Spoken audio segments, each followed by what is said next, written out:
Rajput murder case याद है? ऐसे वेडनेसडे 25 जून को लुधियाना में एक ड्रम में आदमी का शव मिला, बोरी में लपेटा हुआ, हाथ पैर बांधकर ड्रम में पैक। है ना डरावना? लेकिन ये तो कुछ भी नहीं है। लास्ट मंथ एक कपल शादी के बाद हनीमून पर घूमने जाते हैं। बीवी कॉन्ट्रैक्टर किलर से हस्बैंड की हत्या करवा देती है, सिर्फ बॉयफ्रेंड के साथ में रहने के लिए। जयपुर में एक औरत ने अपने लवर के साथ रहने के लिए पति को जिंदा जला दिया और बोरी में भरकर उसके शव को बाइक से ठिकाने लगाने ले जा रहे है ना फिल्मी? लेकिन ये तो कुछ भी नहीं है। आजकल इससे भी बुरे वाकया देखने को मिल रहे हैं। पहले हमें बस मूवीज में ऐसा देखने को मिलता था, लेकिन अब सोसाइटी में कथित तौर पर ये हो रहा है, बिल्कुल किसी सस्पेंसफुल नॉवेल के जैसे। हेलो नमस्कार, मैं आपकी मिस प्रॉब्लम एक बार फिर से हाजिर हूँ बहुत ही क्रिटिकल एंड डिस्टर्बिंग टॉपिक के साथ, murder after marriage.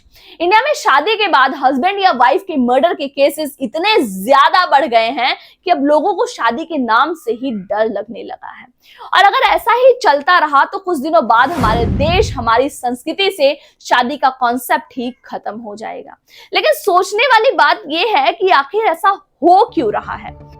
According to national crime record bureau, हर साल इंडिया में अप्रॉक्स 30,000 से ज्यादा मर्डर्स होते हैं, मतलब दिन के अप्रॉक्स 80 से ज्यादा मर्डर्स। उनमें से 15 से 20% मर्डर्स डोमेस्टिक रिलेशनशिप से जुड़े होते हैं, जिसमें अक्सर killer husband, wife, in laws या लवर्स होते हैं। 2023 के एक एनसीआरबी रिपोर्ट के मुताबिक 5,654 मर्डर्स डोमेस्टिक कॉन्फ्लिक्ट्स के चलते हुए, और इनमें से कई ऐसे थे जहां मैरिड कपल्स इन्वॉल्व थे। एक और रिपोर्ट कहती है कि लास्ट 10 साल में स्पाउसल मर्डर में 30% ग्रोथ देखी गई है। यानी शादी जो सुरक्षा का प्रॉमिस देती है, अब अनसर्टेनिटी का फेस बन गई है। अब यही देख लीजिए, रिसेंट में हुआ राजा रघुवंशी मर्डर केस इंदौर। राजा रघुवंशी जो कि एमपी के रहने वाले थे, उनकी धूमधाम से अरेंज मैरिज होती है और शादी के बाद वो अपनी वाइफ सोनम के साथ हनीमून पर मेघालय जाते हैं और कभी वापस नहीं आते। सोनम ने बेरहमी से अपने लवर के साथ मिलकर राजा की हत्या करवा दी, सिर्फ अपने लवर के साथ रहने और पैसों के लिए। और खुद को विक्टिम बताने के लिए सोनम ने खुद की ही किडनैपिंग का भी गेम रचा। It was pre planned murder.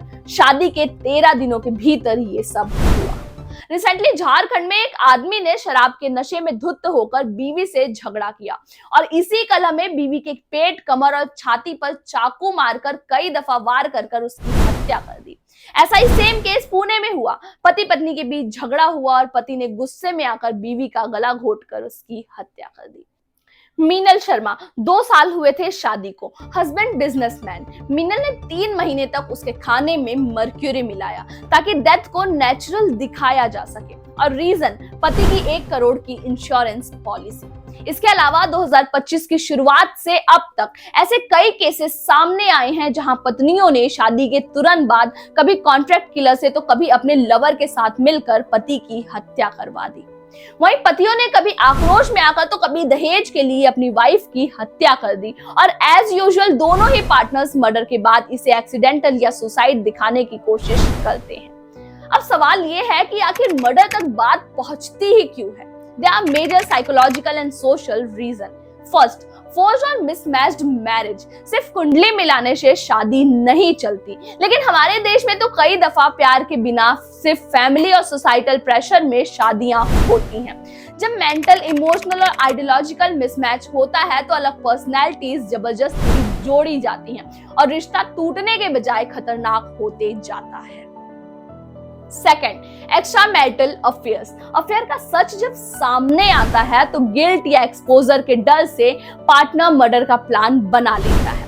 Financial grid and insurance traps. कुछ लोग शादी सिर्फ मनी ट्रैप के लिए करते हैं, पार्टनर के नाम पर इंश्योरेंस, प्रॉपर्टी या बिजनेस शेयर्स, फिर मर्डर करके पैसा हासिल करना एक प्लान मोटिव बन जाता है।